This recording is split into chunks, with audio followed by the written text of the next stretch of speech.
This month's topic is what's new with Apple. What's new with Apple? The 2018 hardware edition. So, this picture is a young man in the Kyoto, Japan Apple store getting his free t-shirt because the store opened up. Turns out that in addition to t-shirts, in Japan they also get pins and some other little devices for coming to the openings, which I thought was pretty nifty.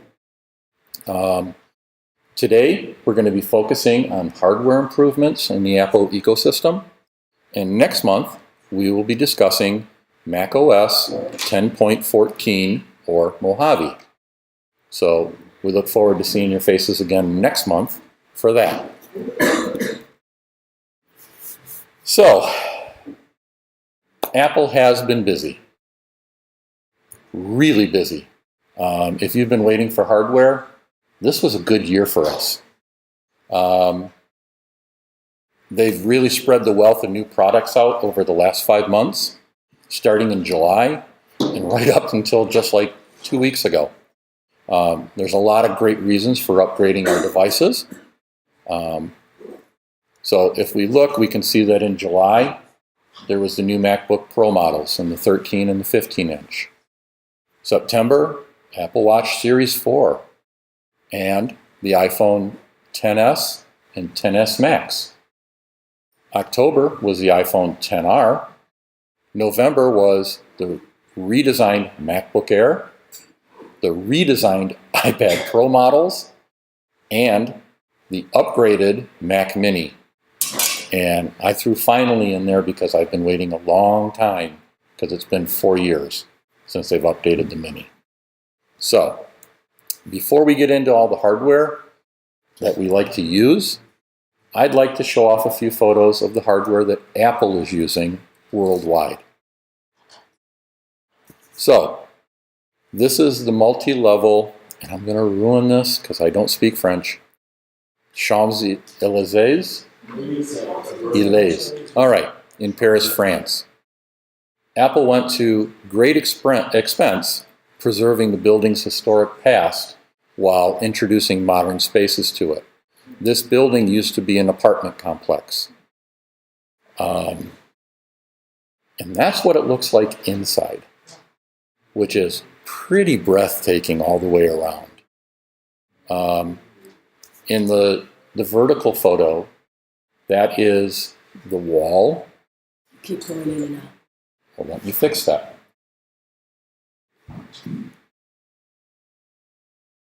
How's that? Is that better? I'm sorry? Yes. Thank you.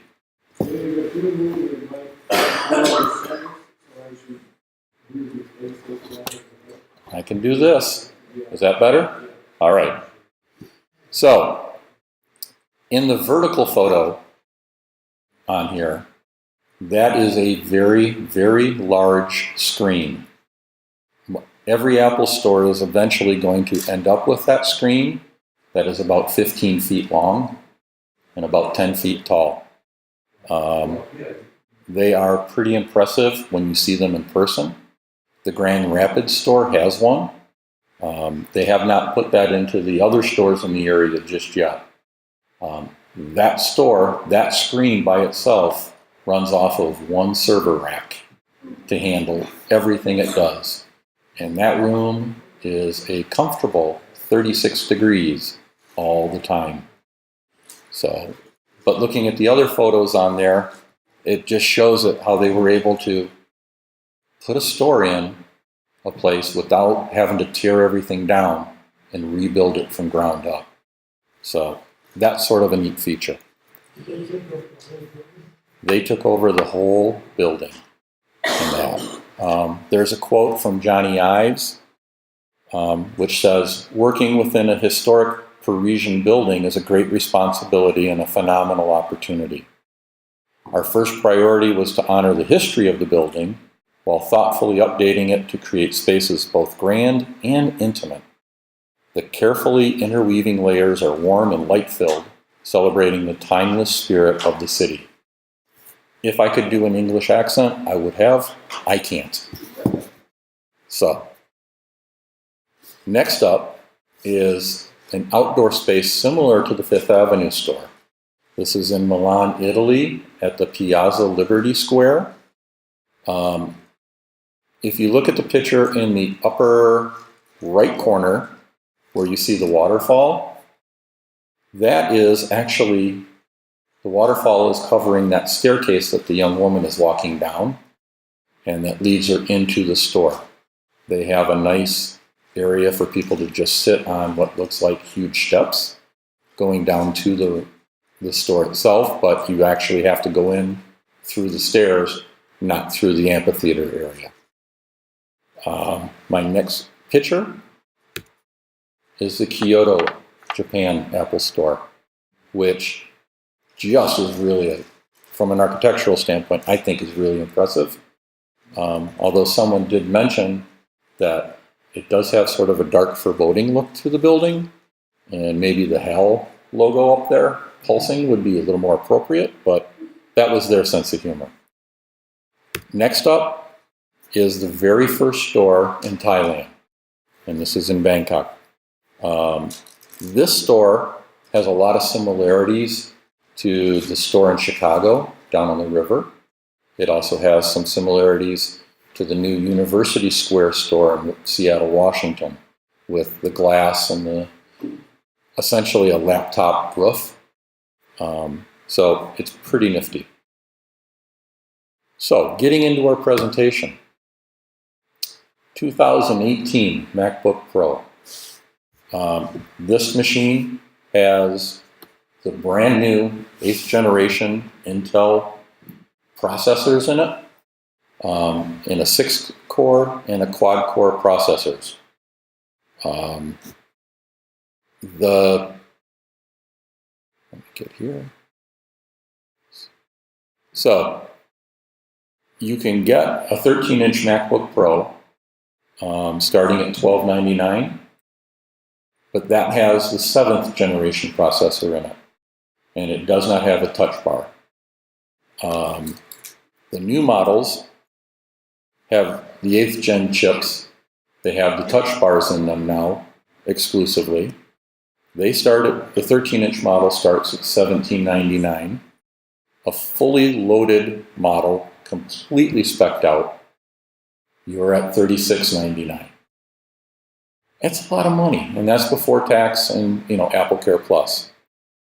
The 15-inch MacBook Pro starts out at $2399, fully maxed out, catch your breath, $7,049. Now, they finally allowed the MacBook Pros to bump up the memory or the RAM, so you can go up in the 15-inch model up to 32 gigs of RAM instead of just the 16. The 13-inch model is still maxing out at 16 gigs of RAM. You can also improve the hard drive in both of these models. The 13-inch model will go to a 2 terabyte hard drive.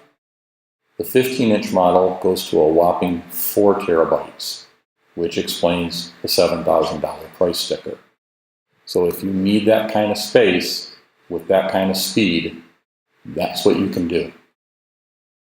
The touch bar controls, a lot of people are back and forth on whether it's something good for them or not. I have found that if you're on the fence, you play with that thing for about a week and you're sold. That touch bar does a lot of great features and a lot of programs. That can save you a lot of time. So if you want to go that route, it's not a bad option. Yeah, this is driving me crazy. How's that? Okay, great. The big thing for the MacBook Pros, and along as well as many of other Apple products, is the introduction of the Apple T2 chip. This security chip is something that Apple is producing themselves. They're not relying on another vendor for this. They're doing it themselves. This chip includes a secure enclave coprocessor that provides foundation for secure boot and encrypted storage capabilities. So if you need to make sure that your stuff is encrypted for security's sake, this is a great way to do it. The T2 chip also consolidates many of the discrete controllers that were in the system, including the system management controller, your audio controller, and the SSD controller. Since they're no longer spinning drives in any of the Apple laptops, this is something that's very important. It also brings a familiar voice to the MacBook Pro. Hey Siri is always ready to open apps, find documents, play music, and answer your questions. So, okay, searching for documents, play. Thanks. So, as I said, she's listening. I didn't think it was going to be me this time. So, but these computers, the Retina display on here really is something breathtaking if you're going through pictures or if you're doing video work. The colors really, truly pop out and look magnificent all the way around.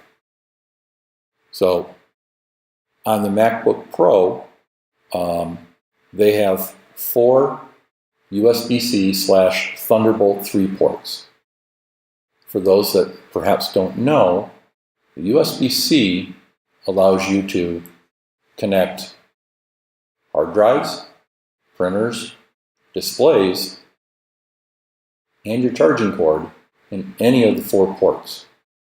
So if you don't like plugging in your power on the left side of the computer, you can do it on the right side now, and it works. So the speed, though, of the USB-C, and most notably the Thunderbolt 3, is incredible. If you're moving files, they, honest to goodness, fly for moving them over. We moved a couple of 20 gig files just to see how fast it would go. It is scary fast compared to, obviously, USB 3.0, or even FireWire. Thunderbolt is the new way to do it if you really want to have access quickly. Not really. They do sell docks for these, so if you wanted to have a dock, you could. But that's going to be your personal preference. I would think the people that have the dock are someone that wants to be able to plug in an HDMI cord. They want to plug in an Ethernet cord. Old monitor, yeah, something like that. I think that's where it would truly come in very handy for whatever you're doing with it. Multiple monitors. Yes, so you can roll 2 4K monitors off of either of these at the same time, or 1 5K monitor. So yeah, if you want to use this as, hey, I need to take this with me, but when I get home I have a workstation, this will do it. This can be the heart of that workstation if that's what you want. So the new MacBook Pro, while the price is up there, you are definitely getting what you pay for with this machine. And this is what they look like. They are available in silver or in space gray. So you can choose what color you prefer. So that was July. August was busy in the stores because a lot of people were upgrading into these MacBook Pro models, and I've yet to hear complaints about it, which is pretty darn good. Next up, in September, was the Apple Watch. The Apple Watch Series 4 was released. It has a larger display area, so that means you can see more on the screen. So if you are a person that likes to run a lot of complications, which seems like an odd word for little widgets that show up on your watch, now you can see them more clearly. because there's more space, so they're not all jammed in together. The nice thing about this is, even though the display is bigger, the overall size of the watch has not changed. If actually anything, it actually got slightly thinner. Now, we're talking, like a millimeter. So it's not really a big difference for a lot of people, but it's there. When they announced that it was, instead of a 38 and a 42 millimeter watch, they were going to the 40 and the 44, the first statements I think heard around the world were, but I have all these watch bands that I use with my watch. Now I'm going to have to rebuy watch bands? And Apple's answer was, no. You keep using the same watch band because it will fit. It's just the screen itself is larger than the previous generation. That's how they measured it. It wasn't it wasn't the size of the watch. It was the size of the display. And now that it's a little bit bigger, it does make a difference for a lot of people. One of the great features that the new watch has, that Apple is toting, is the ability for advanced heart monitoring capabilities.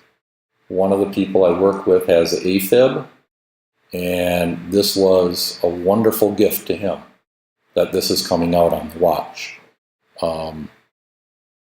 You will now be able to use the ECG technology. So if you want to do an electrocardiogram of yourself, this is considered medical grade. That's what Apple stated. They worked with Stanford on this, and that's where they're going.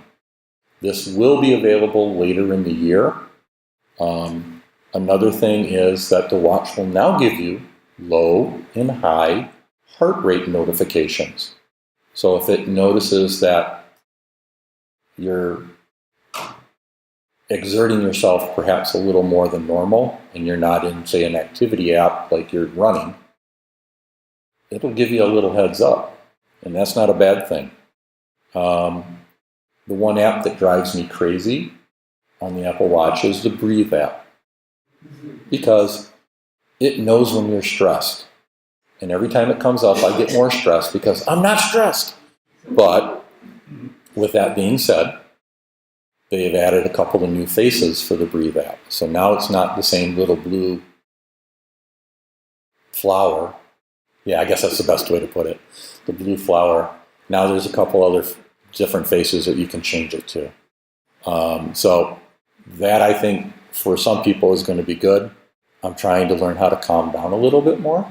So breathing is not a bad thing. And knowing your heart rate is not a bad thing as well. Because, as my wife says, nobody gets younger. You go in the other direction. So the nice thing also with the watch is that the digital crown now has haptic feedback in it. So when you are rolling the crown, now you sort of get that click feel effect in the crown instead of it just spinning and you can't tell how far you've gone. Now you can turn it and it'll give you a little more sensation, like you're click, click, click a gear. The other nice feature is that the digital crown, when the software gets bumped up, will allow you to do that ECG through the watch by just pressing your finger on there, and it will pick up electricity from your finger and the watch for checking your heart rate and seeing how things are working. So that too is another great feature. They improve fitness interaction. When the video for the watch came out, I believe we showed it last month or the month before. It was their Hokey Pokey commercial. They were mentioning that you can now do yoga as an exercise. It wasn't available on the watches before this, but with the new software update and the new watches, now you can do that, so it can track that physical activity that way. One of the best features, I think, that they have put out with the new watch and software is it's fall detection and emergency SOS. Now, emergency SOS was there, if you needed to call 911.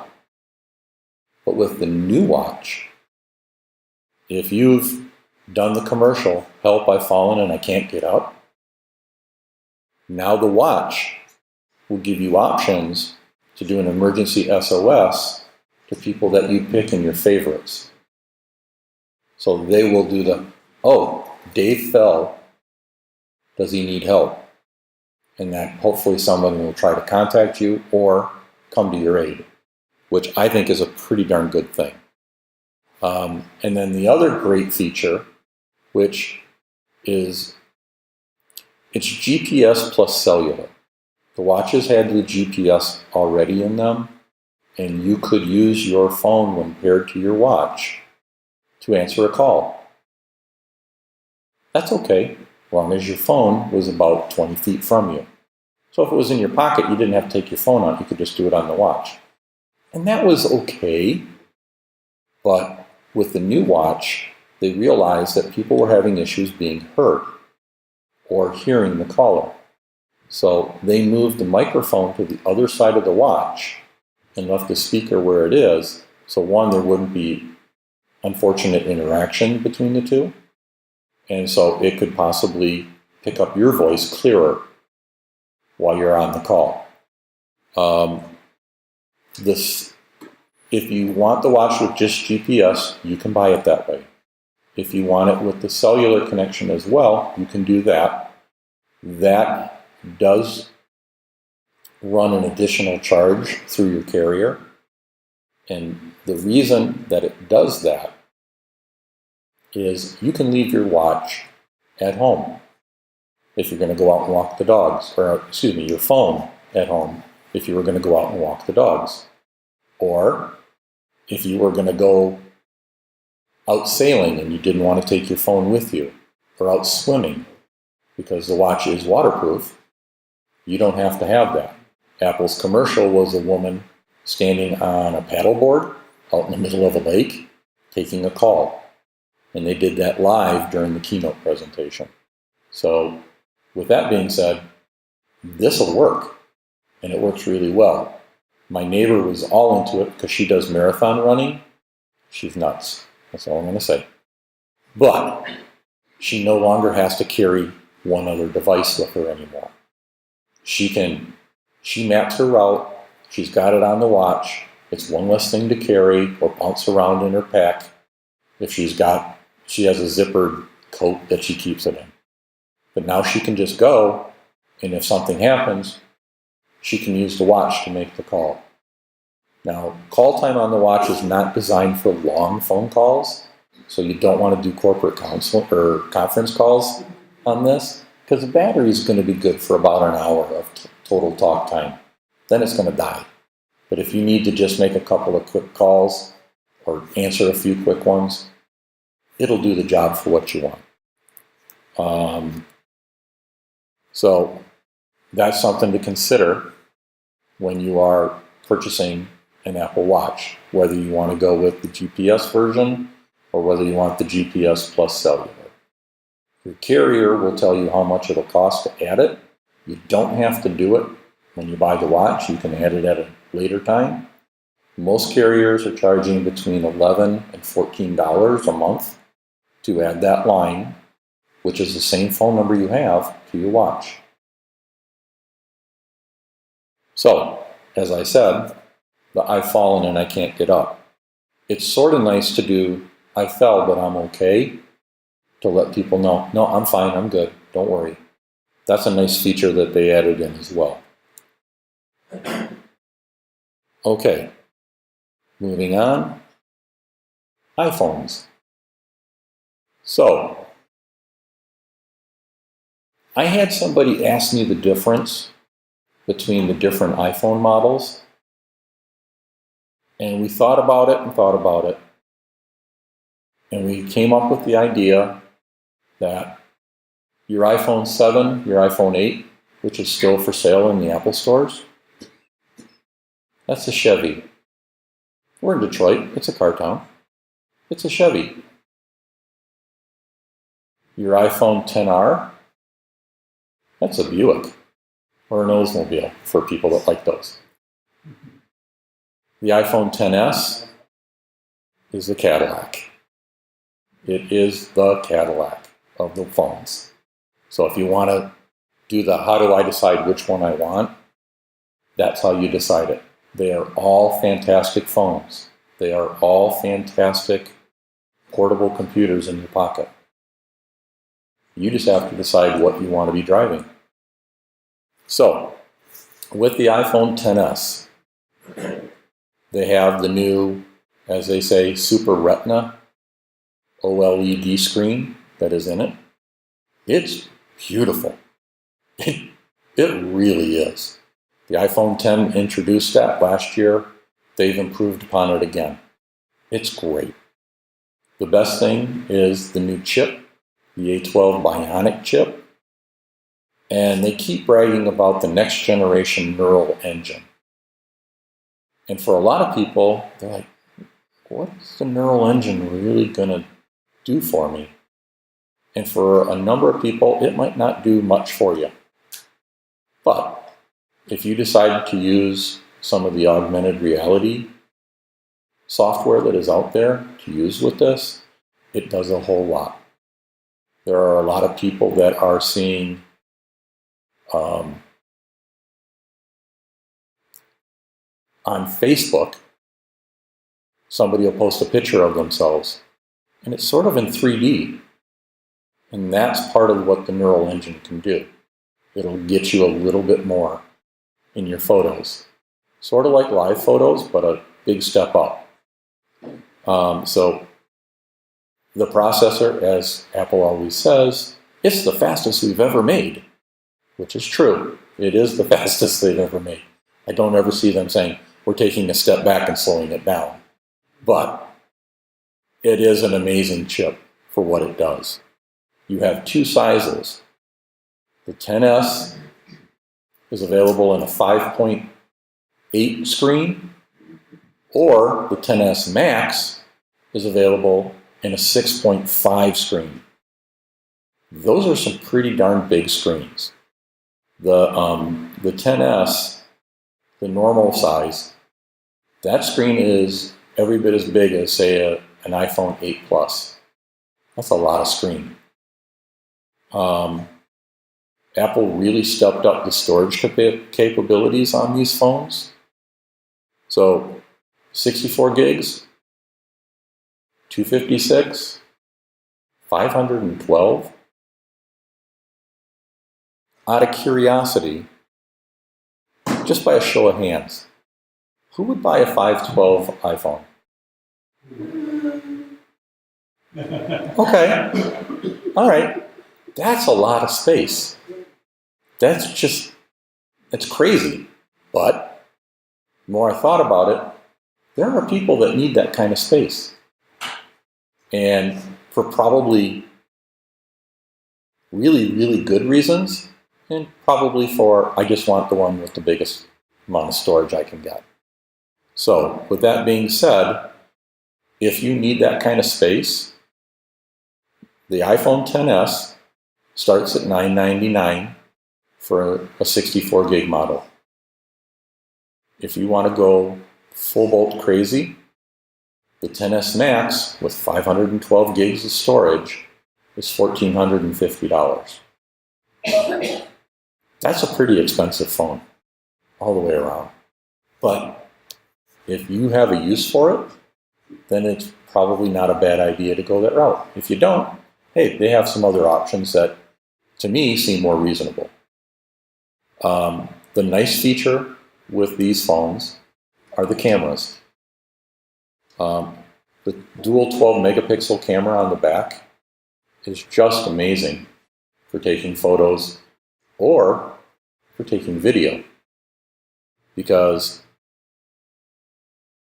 the video recording based on those lenses will do 4K.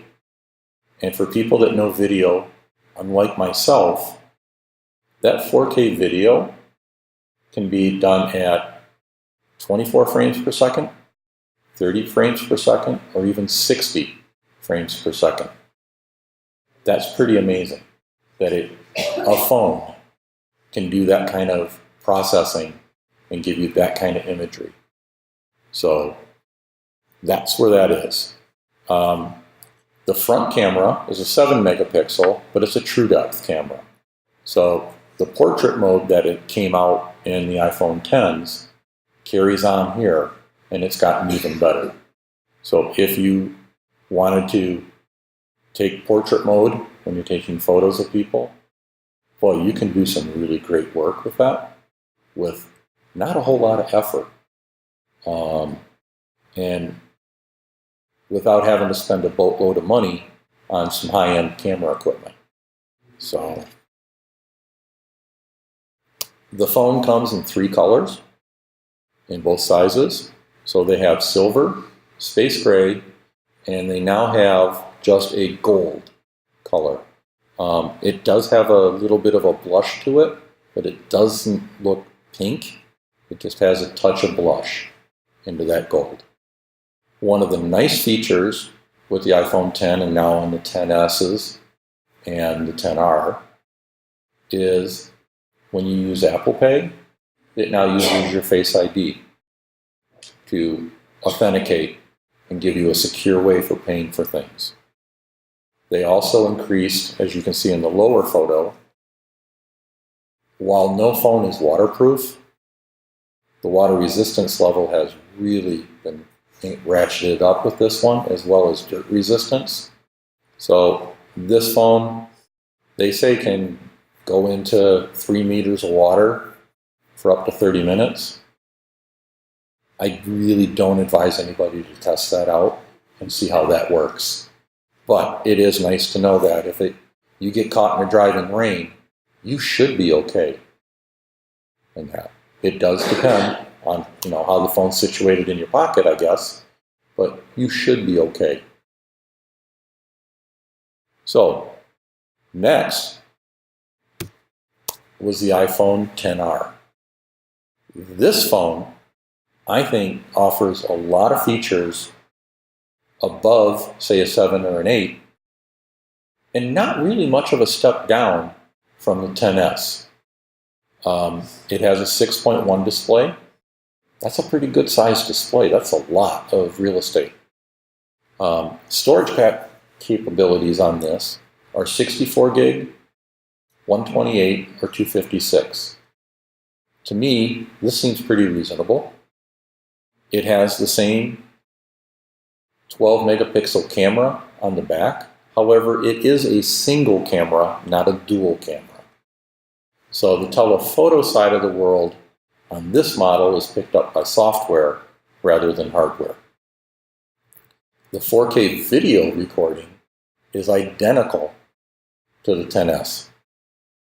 So if you want to shoot a video with this phone, you get the same 24, 30, or 64 frames per second if you need that.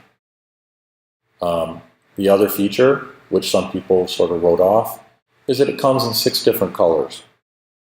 Which, okay, 6 different colors, that's cool, because some people want more than just our standard ones, and these are a lot brighter looking at it.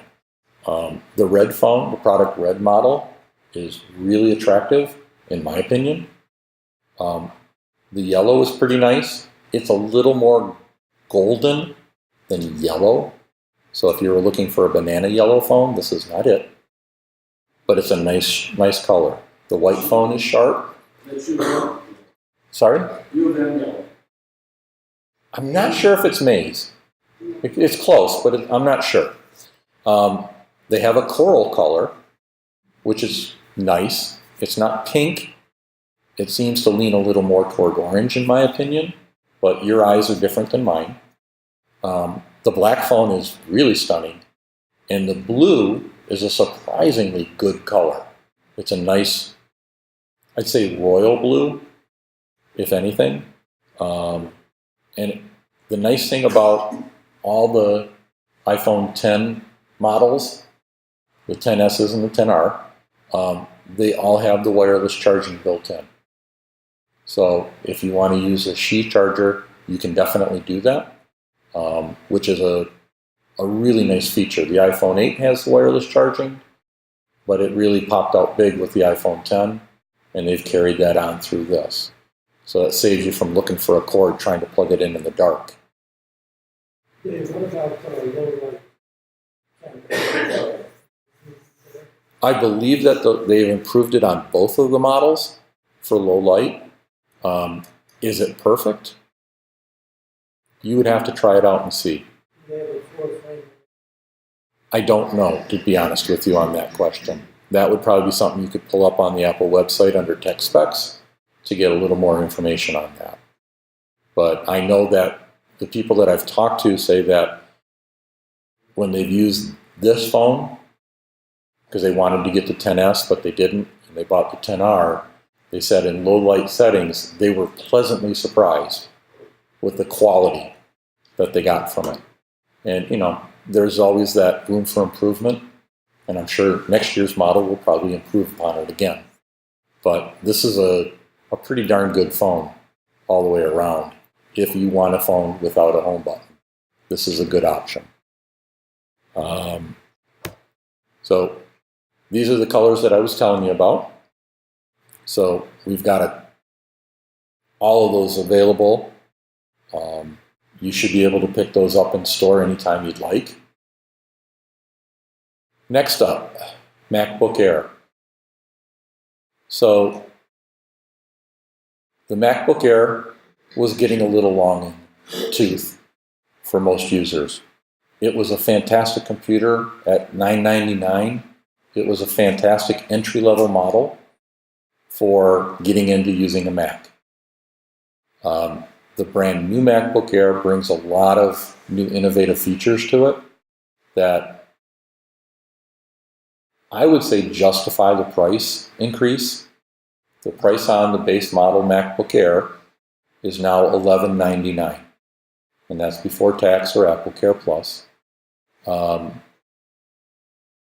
With the features that they baked into this guy, it really is a good value for your money. They still sell the older model MacBook Air for the $999 price. So if you want a device that has old style USB ports on it, it's still available. But for a little bit more money, you get so much more machine. So the biggest improvement to the MacBook Air was getting rid of the big silver bezels around the display and putting the Retina display on it. So you've got that 13-inch screen on something that's actually a little bit smaller because you don't need those metal bezels anymore. It has the new 8th gen Intel processor. You now have Touch ID built into this. You also have a Force Touch trackpad, which is, I believe they say it's 20% larger than the previous trackpad.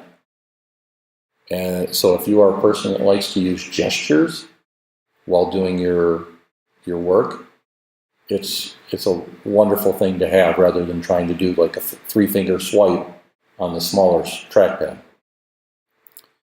The addition of the USB-C ports to replace the old USB-A ports is great because you have 2 ports.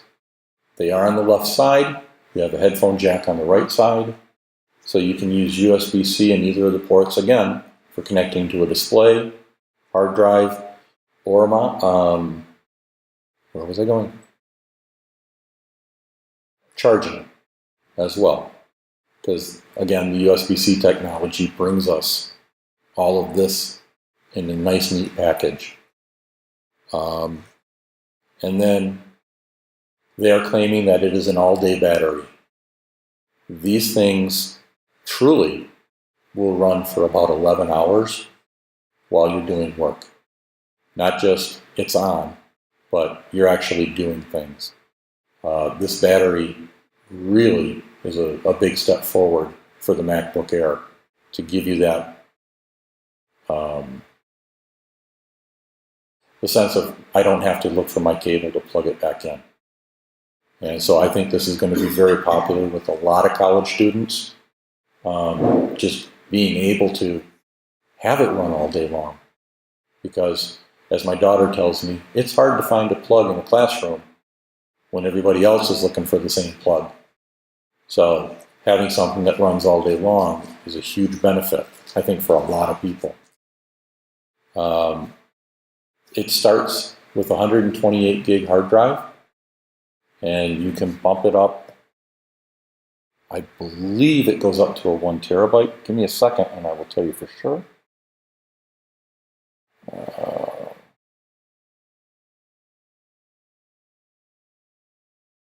There we go.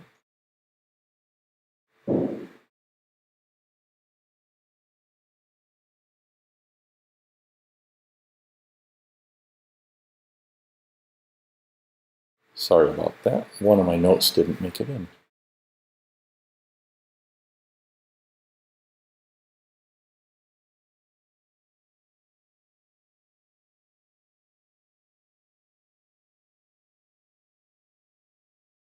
There we go.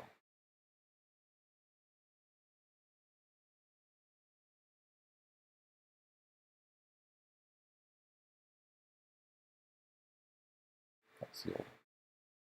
So the computer starts at $11.99. You are going to get 8 gigs of RAM. You're going to get a 128 gig solid state drive inside of it. You should be able to build it up. There we go. Yeah, I take it back. It won't do a 1 terabyte hard drive. It does a 1.5 terabyte hard drive. Wow. So you can go to 16 gigs of RAM. You can go to from a 256, a 512, or the 1.5 terabyte on that. It does have the backlit keyboard still, so that's a great option. So if I, just for grins, if I load it up with 16 gigs, 1.5 terabyte hard drive, it prices out at $25.99 before tax and Apple Care. So that's a lot of computer. Maybe not for a MacBook Air, but for somebody that wants to carry something very, very light with them, this could be a very good option. So that being said, that's a lot of computer. They also come in 3 colors. You can get the silver, you can get space gray, and they also have a new gold color. Again, it's not a pink gold, more of a blush gold, but it is available, and these are available anytime you want to stop in or go online and order them. Next up, the iPad Pro. So, by a show of hands, how many people have an iPad? How many people have an iPad Pro? How many people have the new iPad Pro? I am not surprised. Great. So, I have the original iPad Pro and the 12.9. It's a great device. It really does almost everything I need. I mean, for a long time, I was using it instead of using a laptop, because for what I was doing, it did it. There's a few things that it doesn't quite do, and that's where having a real computer is still a good option. The new iPad Pro is pretty incredible.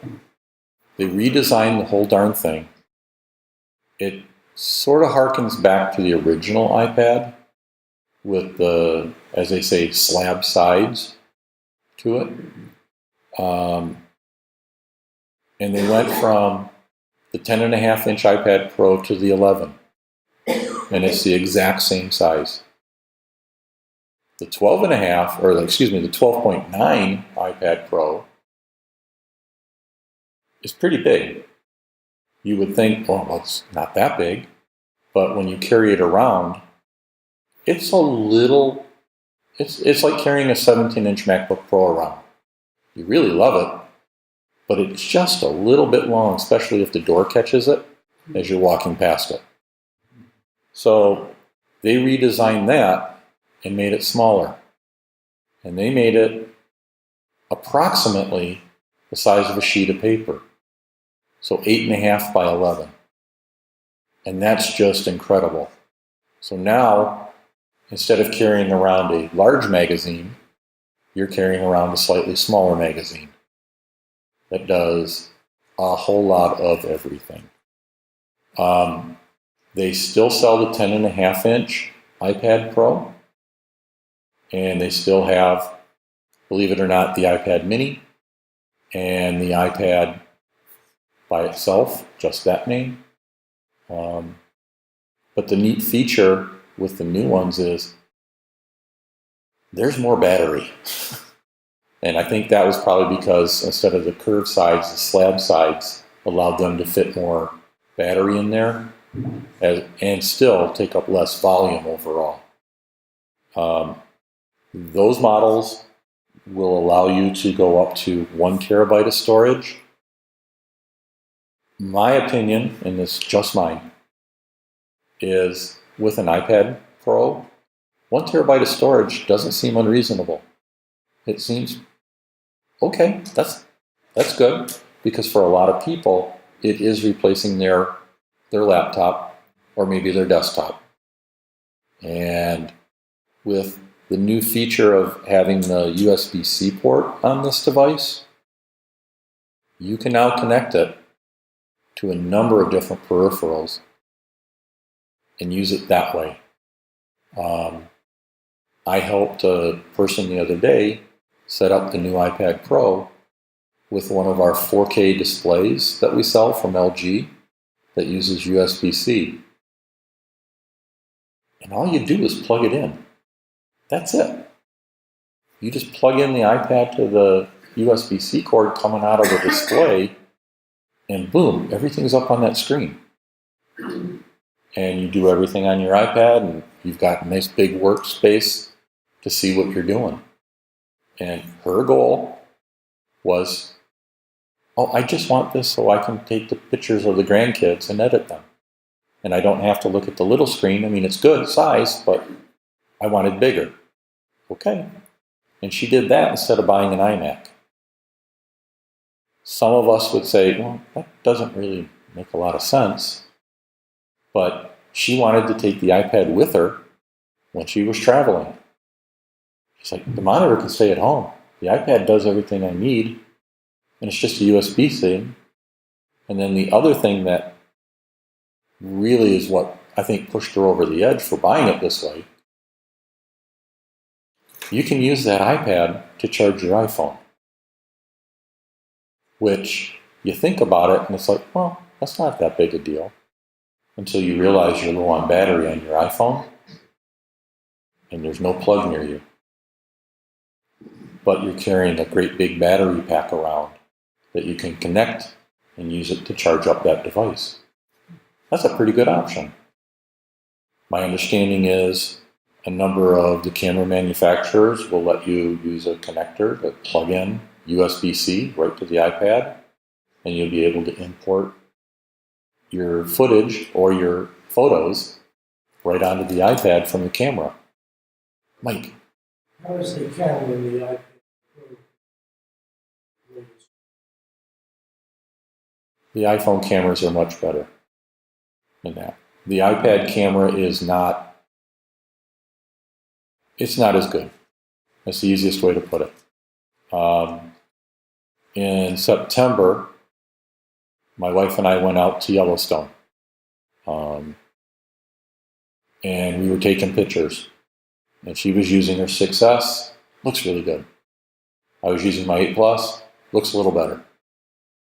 And some people we were on the trip with were using an iPad.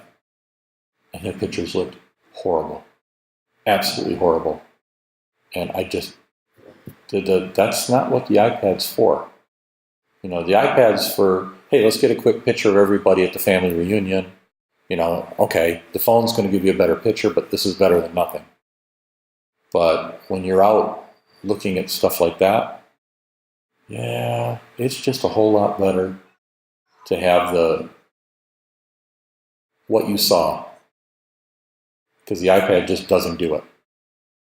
So it's like when we grew up, it was like watching Channel 9 in a snowstorm. It was sort of fuzzy. So that being what it is, the camera, they've made improvements, but it's nowhere as near as good as what's on the phones.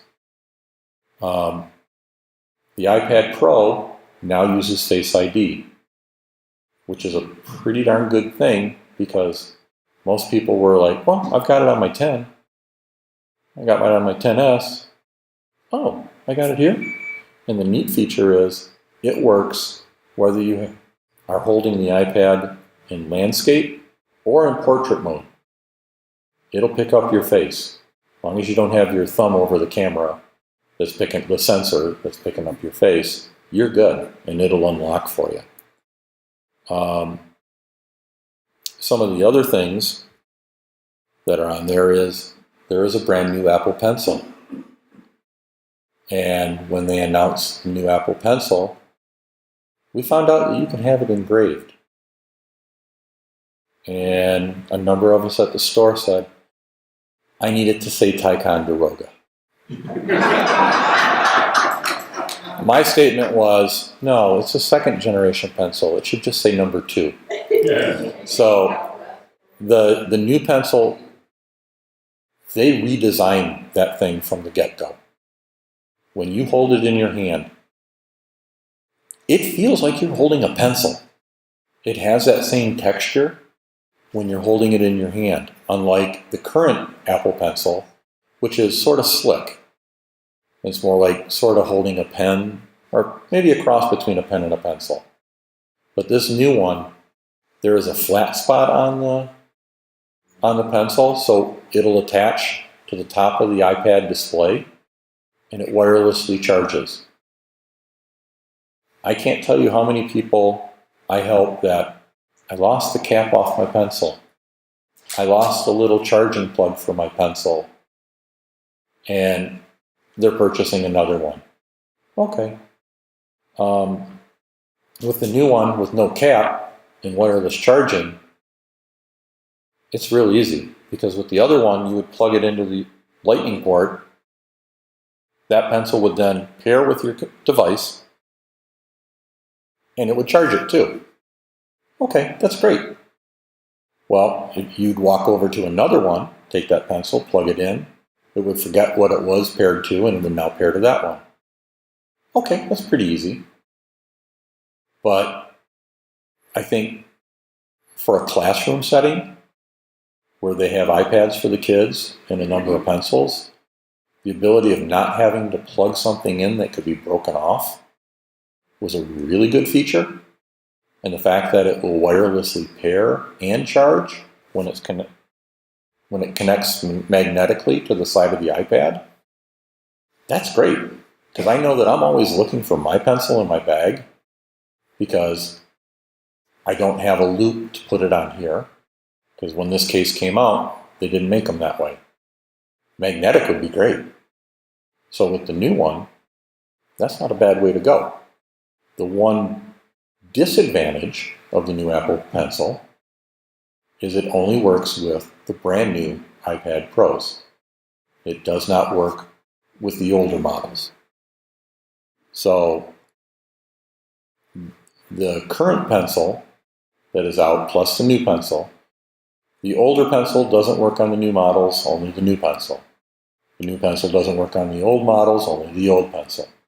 So you have to decide when you pick out your iPad, am I going to buy this pencil because I'm going to use it right now, or am I buying this pencil for the long run? And if you're buying it for the long run, hopefully you're buying the new model iPad Pro. If you're not, well then you can still buy the old iPad Pro in the 10.5 inch or the regular iPad, and you can use the old iPad Pencil, the Apple Pencil, sorry, with those older devices, and it'll still work just fine. So those are your options should you want to go that route. And then Apple also redesigned their keyboard case. The keyboard case that they had with the previous models was okay. It wasn't bad. I personally opted for the Logitech case because The Logitech case had a backlit keyboard. The keys felt like real keys on the laptop rather than the silicone type of keys that you were pressing on, on the Apple one. It also didn't come with a back, and that was one of the big reasons, because I was like, I've got to buy a back case and a keyboard case? No. So the Logitech was the same money, and when I fold it up, it looks like I'm carrying either a little laptop or a little attaché type folder. So that works out, I think, better. The new case now includes the back. The keyboard is much better, more responsive than the previous model. I don't believe it is backlit yet, though. So that's the only disadvantage I see in that. And unfortunately, Logitech is not using the Create keyboards for the new iPads yet, not in the same style that I currently have. So with this and these photos, will this work? No, it won't. So the two photos with the white background was the iPad in the keyboard case, and it was supposed to pop up. Unfortunately, it did not. And then the iPad on the left side was supposed to turn sideways, and you'd see everything adjust. So apparently in my presentation, it didn't want to work here. Is it working? It's working. Oh, because on my screen here, I don't see that moving. Well, good. It's doing what I said it was going to do. Looks great. Great. Okay. So next, yeah, exactly. So the new iPad Pro really is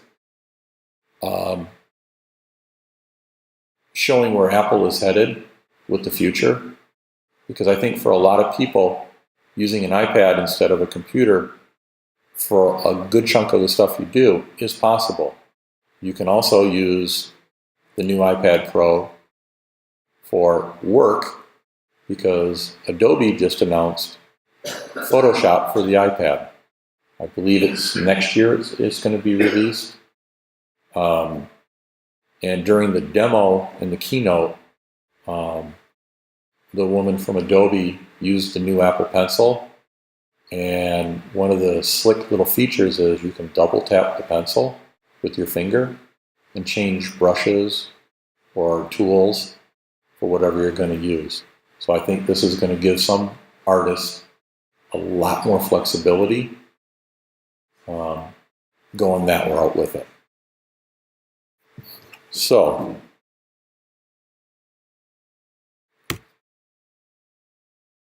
this is what I've been waiting for personally for 4 years. Yeah. I love the Mac Mini. I think the Mac Mini is probably one of the best devices Apple's put out. That's my opinion. I love my Mac Pro. I love iMacs. I love laptops. But the Mac Mini definitely holds a special place in my heart.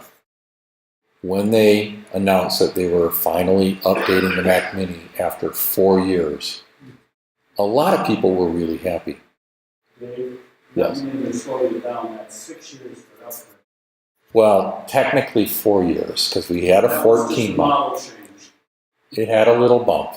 Yeah. So, the brand new Mac Mini. 8th gen Intel processor in either a 6-core or a quad-core. It has the Intel UHD 630 graphics processor built in. It starts with 128 gig solid-state drive. Apple has taken away the mechanical spinning hard drive out of the Mac Mini once and for all. Yes. And it starts with 8 gigs of RAM. And as Apple said, would you like to go to 16? Yay! Would you like to go to 32? What? Would you like to go to 64? Oh yeah. So, they also, instead of it being soldered onto the board, made it user replaceable. So if you want to upgrade your memory at a later date, you can. Upgrading the solid state drive is not a user installable feature, but memory is. The nice thing, besides it now coming in space gray, is this thing runs so quiet. You have to look for the light to see if it's on, because it is that quiet. The only moving part in this computer is a redesigned fan that runs. You don't know it's running. I was able to set one up in our store, and we played with it. And you're just like, I don't hear anything. And that's a really great feature, because the only other computer that Apple has where you don't hear anything is the iMacPro. Okay. Now, the MacBook, the little 12-inch MacBook that is sold, it too has no moving parts in it. There's no fan in that computer. So it is really, really quiet. But if you're sitting talking real computers, in my opinion, the iMac Pro really was a big moment for Apple coming back to, we have power, we can use it. The Mac Mini shows that they can still do that. The bench tests that just came out on the Mac Minis, on the quad-core and the 6-core models, are showing it is the fastest Apple computer, second only to the iMac Pro. Means they're saying it's running faster than the Mac Pros. Okay, well, the Mac Pro is a 2013 model still. So, yeah, I can see where that's going to go.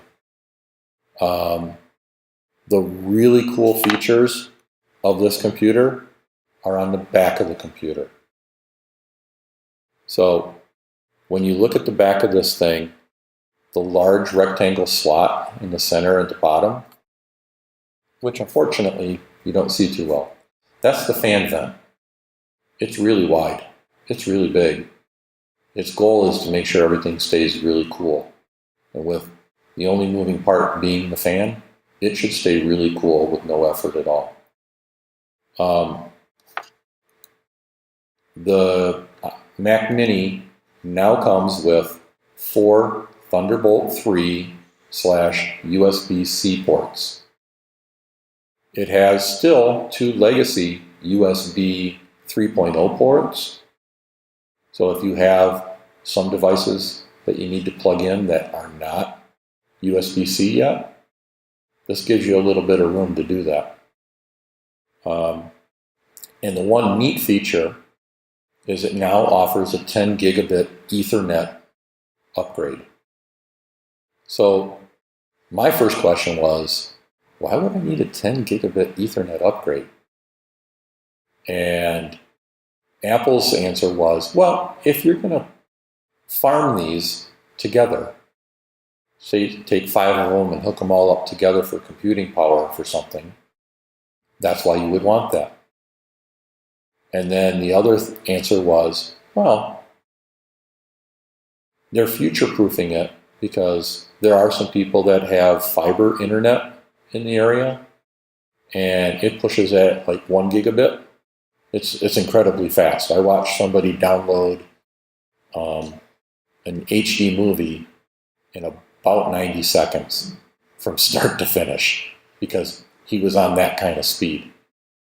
It's amazing. So that is an option if you want to go that way and sort of future-proof yourself on a Mac Mini. So the Mac Mini starts at $799 now instead of the $599 price. And with that being said, if you load up a Mac Mini all the way up, you are at $4,200. Okay, that is really Mac Pro territory. when you're jumping up into that. However, there is no new Mac Pro right now. And if you need that kind of power and you don't want to wait until 2020 when it's supposed to come out, this is a really good option in the meantime if you need that kind of power. If you're just, you can get the i3 processor in it, which is a quad core, or you can get the 6 core with the i5, or even a 6 core i7 model as well. So if you needed all that power, you can get it. If you don't, I'll be honest, that i3 processor in the Mac Mini really scoots along for most people. And even with just 8 gigs of RAM, because it is a solid state drive and nothing has to spin up or down, it moves. So they really, truly redesigned the whole inside of this Mac Mini. So if you were ever on the fence before, you are ready to go if you wanted to replace something with one of these. So they also have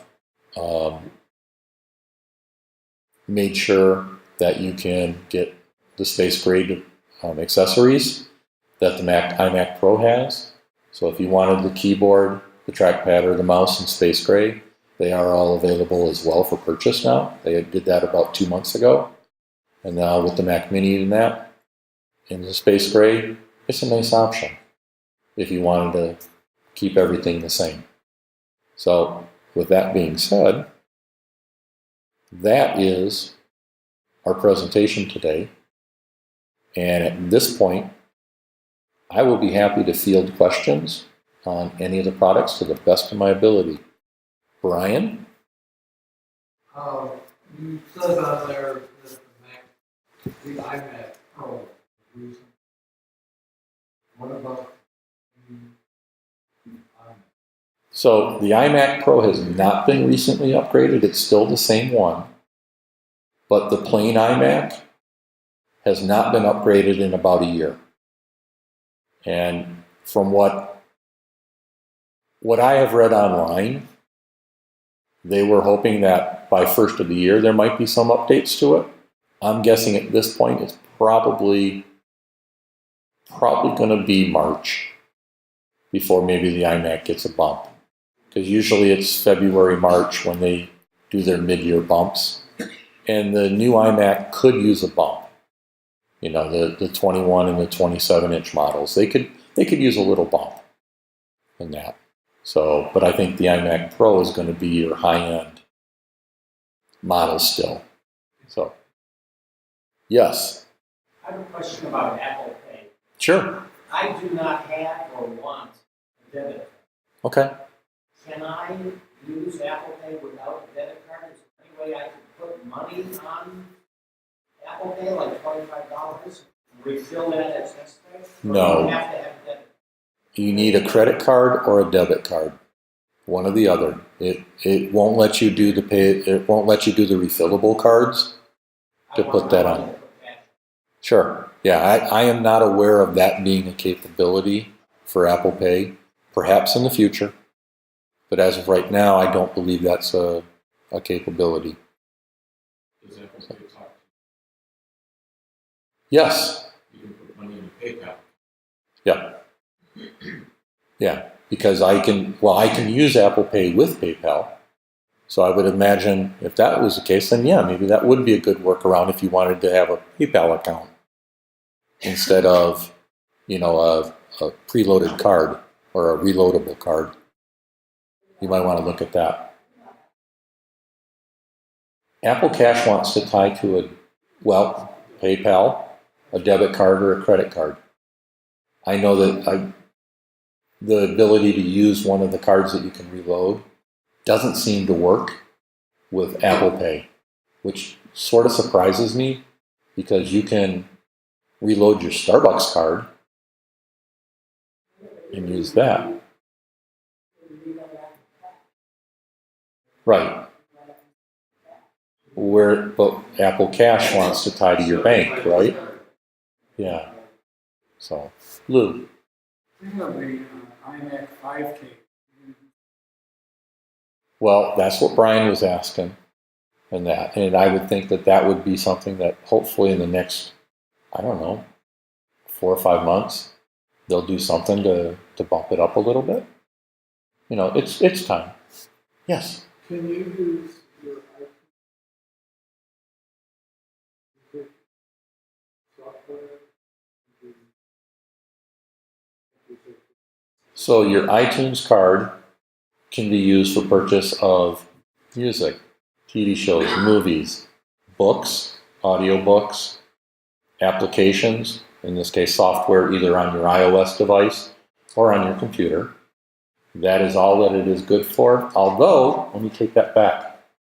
An iTunes gift card is what I recommend people that don't want to tie a credit card to their iCloud account, because it will take the money off that card. It's like getting a check from grandma at Christmas.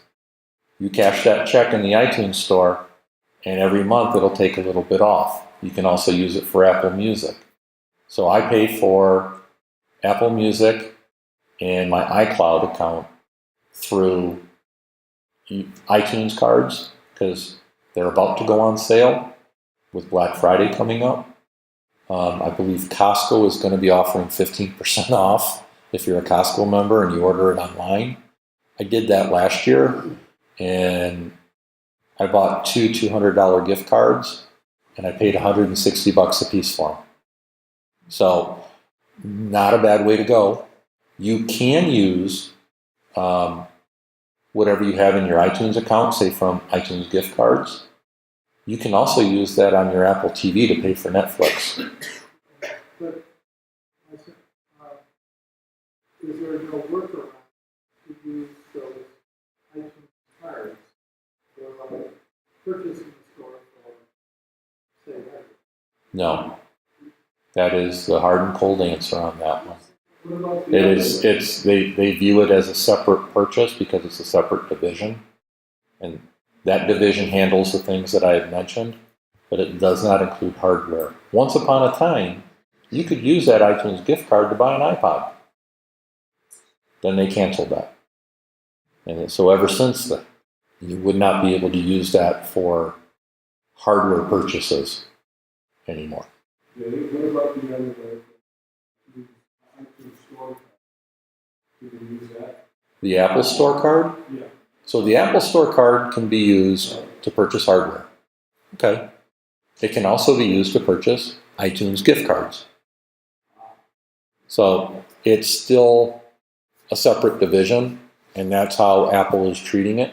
So you have to, if you have you turn in your phone through the Apple Give Back program, and they give you $75. That is on an Apple Store gift card. You can use that to buy an iPhone case, put it towards the price of your new phone, to buy Apple Care Plus, to buy an iTunes gift card, whatever you want. They'll let you spend that money any way you want. But an iTunes gift card is, I think the best way to put it is, it's good for content, not hardware. So, does that explain what that does? Okay. Yes. We're going over pricing. The Apple Watch? Sure. Give me a second and I'll tell you. Thank you.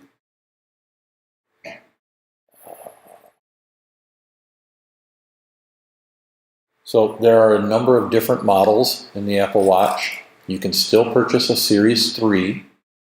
And then in the Series 4 watches, I essentially tell people it's the same watch, but there are a couple of different packages that are slightly different.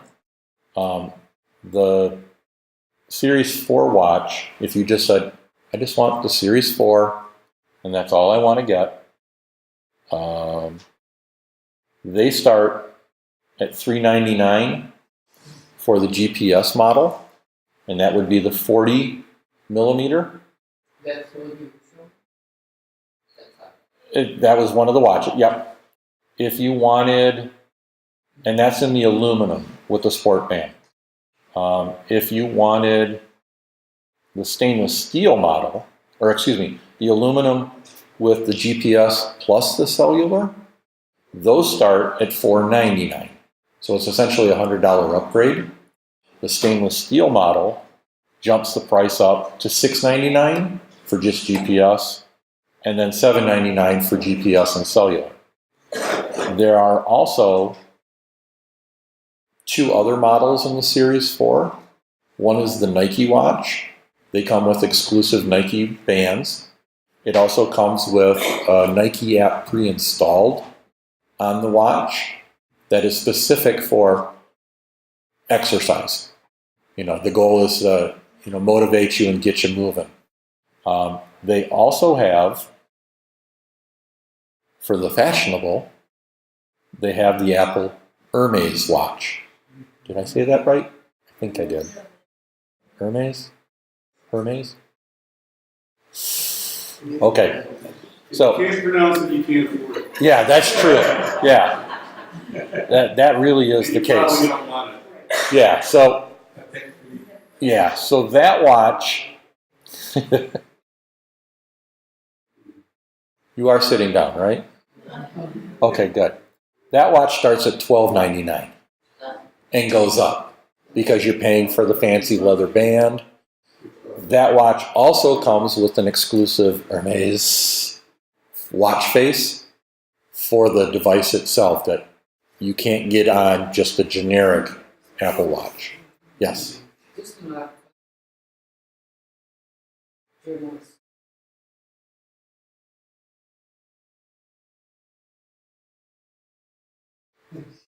Yeah, I have no idea. I can't answer that question. I've had people ask me about that and, could the watch record it? It's like, no, the watch can't. So I understand that's what they said, but it's not, as far as I know, it's not feasible. So, Brian? I understood, maybe incorrectly, to get the watch without a band. No. You can buy a band without a watch. But the watch, it comes with the band. So for people that, they want to use maybe third-party bands, I always say, just buy the one with the sport band. That's the least expensive. And then you can upgrade if you want to use a third-party band instead. That's what I did because I liked the Nike bands, but they didn't have it in a red and black model. Amazon did. And so for $12, I have my red and black Nike style band. So there's a ton of different ones out there, even the knockoff bands like the Hermes and the Louis Vuitton and all these other things that they're knockoffs. They're not the real deal, but they're available should you want to go that route. Steve. If you're trading in using the, what do they call it? Apple Give Back. Give back program, and you have a watch. Yes. Do they take the watch band too? Or just No. the watch? They have you keep the watch band. So if you do the Apple Give Back program in any Apple store where you can trade in your watch, your iPhone, or your iPad, in the watch case, they actually take the watch band off, hand it back to you, because all they want is the watch. So that way you can keep that band. You have to, on the Apple Give Back program, or your phones or anything else like that. Right? Do they want the accessories like the charger and the No. cable or anything else like that? Their Nope. box? Nope. No, you walk in the store, take the watch off your wrist, take the band off of it, take your phone out of your case, take your iPad out of your case. That's all they want. They just want those devices, and they will give you whatever the value is on an Apple Store gift card, which most people use towards the purchase of a new device. Or some people will do that, well, I'm going to get one next month, but I'm done with this now. Okay, and they'll do that. The Apple Give Back program also works for computers. However, for computers, you need to do that online. So if you visit apple.com, scroll to the bottom of the page and click the link that says Apple Give Back, you can type in the serial number of your computer, what kind of condition it's in, and they will tell you what the dollar value is, and they will give you money one of three ways. They can put it on an Apple Store gift card, they can put it on a Visa prepaid gift card, or they can put it into your PayPal account.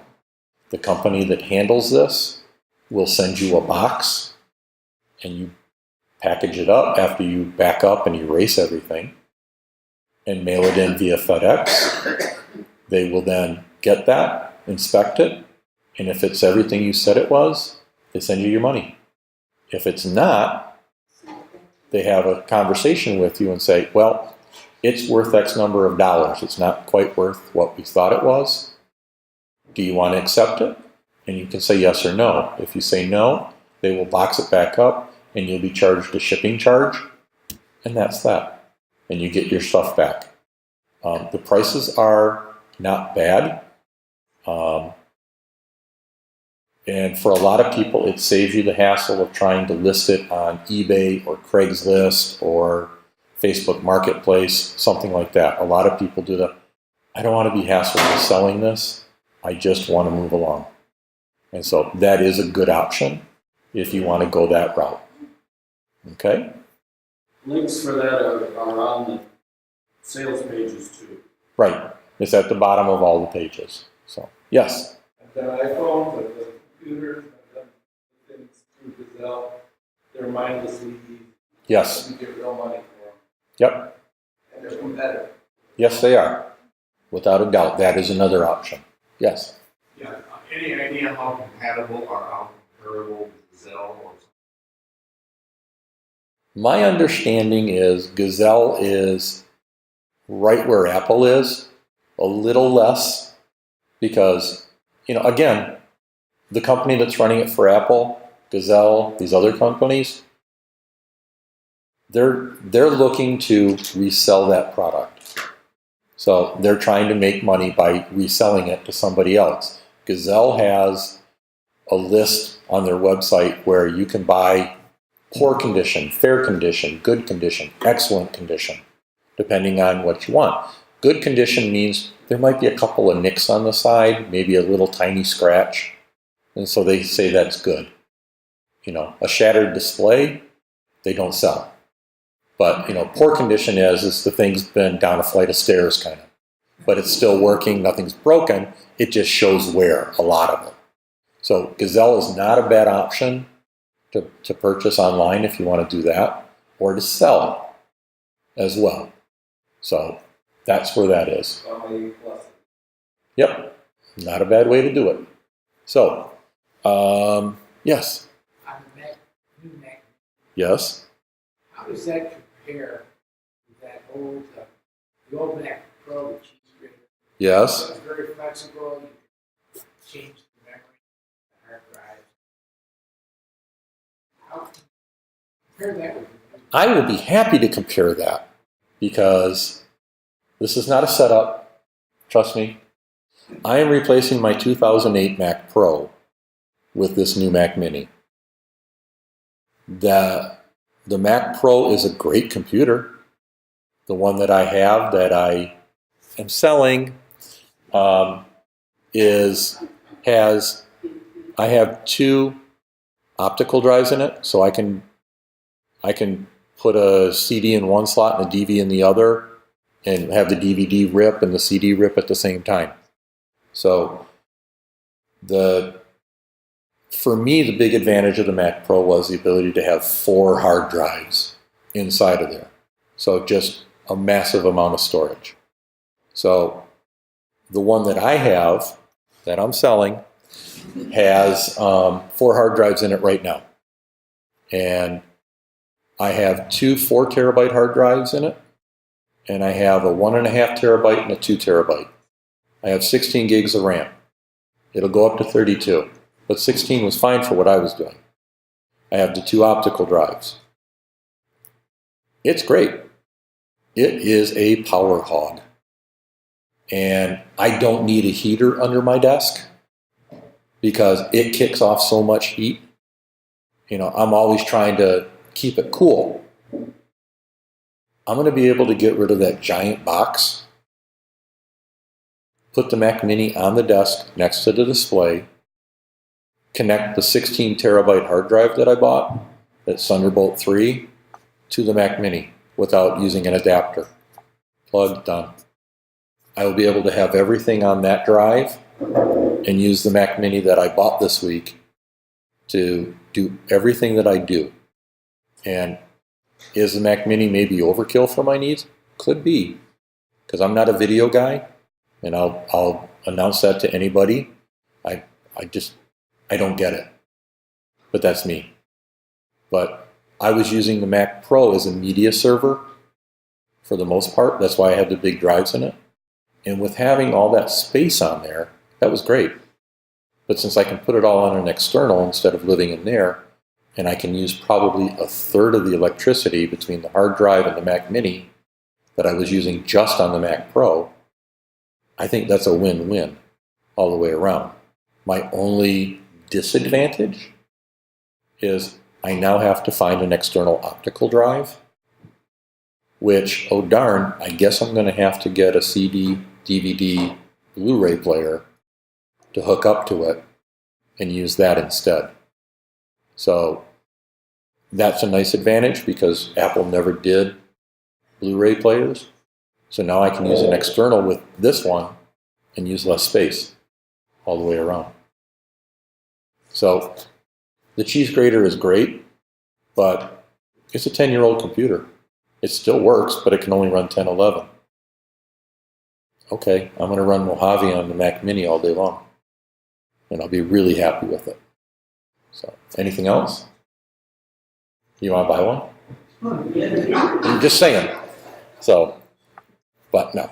Yeah. Who makes a portable Blu-ray player and stick into it? There are probably a good 5 or 6 different vendors making them. LG is the one that I'm looking at.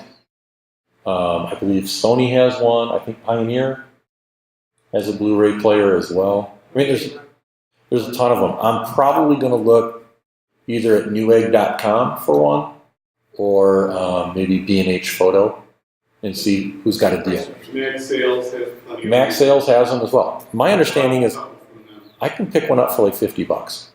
And Mac Sales also has the lightweight plastic enclosure, so it's not much bigger than the drive. Yeah.